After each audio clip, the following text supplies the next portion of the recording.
एक बार माता पार्वती ने भगवान शिव से पूछा, प्रभु, आपकी सच्ची भक्ति किस प्रकार करनी चाहिए?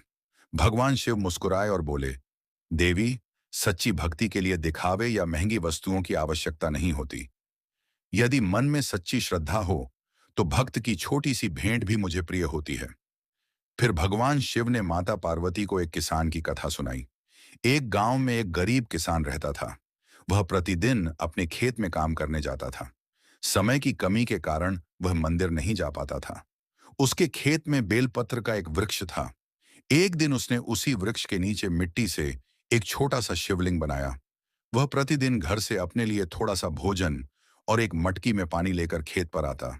सबसे पहले वह मिट्टी के शिवलिंग पर बेलपत्र चढ़ाता, थोड़ा सा जल अर्पित करता और अपने भोजन का कुछ हिस्सा भगवान शिव को भोग लगाता। वह हाथ जोड़कर कहता, हे भोलेनाथ, समय की कमी के कारण मैं मंदिर नहीं आ पाता, इसलिए आप मेरे खेत में ही मेरी पूजा स्वीकार कर लीजिए। मुझे कुछ नहीं चाहिए, बस मेरे परिवार और पूरे गांव को सुखी रखना।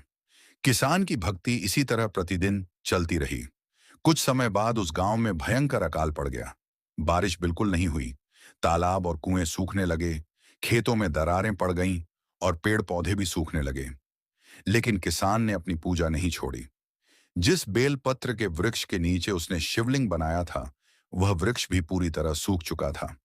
अब उसके पास चढ़ाने के लिए हरे बेलपत्र भी नहीं थे। फिर भी वह सूखे पत्ते ही श्रद्धा से शिवलिंग पर चढ़ाता। पानी बहुत कम बचा था। वह अपनी मटकी में थोड़ा सा पानी लाता, उसमें से आधा जल शिवलिंग पर चढ़ाता और आधा स्वयं पीता। भोजन भी बहुत कम था, फिर भी पहले भगवान को भोग लगाता और उसके बाद स्वयं भोजन करता। वह हर दिन यही प्रार्थना करता, हे भोलेनाथ, मेरा क्या है, आप पूरे गांव के लोगों को सुखी रखना। ऐसे ही 8-10 दिन बीत गए, लेकिन किसान की श्रद्धा कम नहीं हुई। एक दिन जब वह पूजा करने पहुंचा तो उसने देखा कि शिवलिंग के पास की जमीन में एक जगह दरार पड़ी हुई है।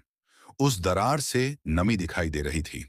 किसान ने मिट्टी हटाकर देखा तो वहां पानी था।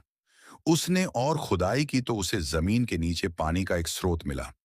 उसने वहां कुआं खोदना शुरू किया और कुछ ही समय में एक कुआं तैयार हो गया, जिसमें साफ पानी था।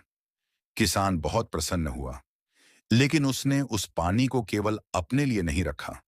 उसने पूरे गांव के लोगों को बुलाया और कहा, यह पानी केवल मेरा नहीं है, आप सभी भी इसका उपयोग करें।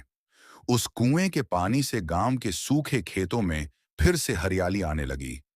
कुछ समय बाद बारिश भी शुरू हो गई और पूरा गांव फिर से हरा भरा हो गया।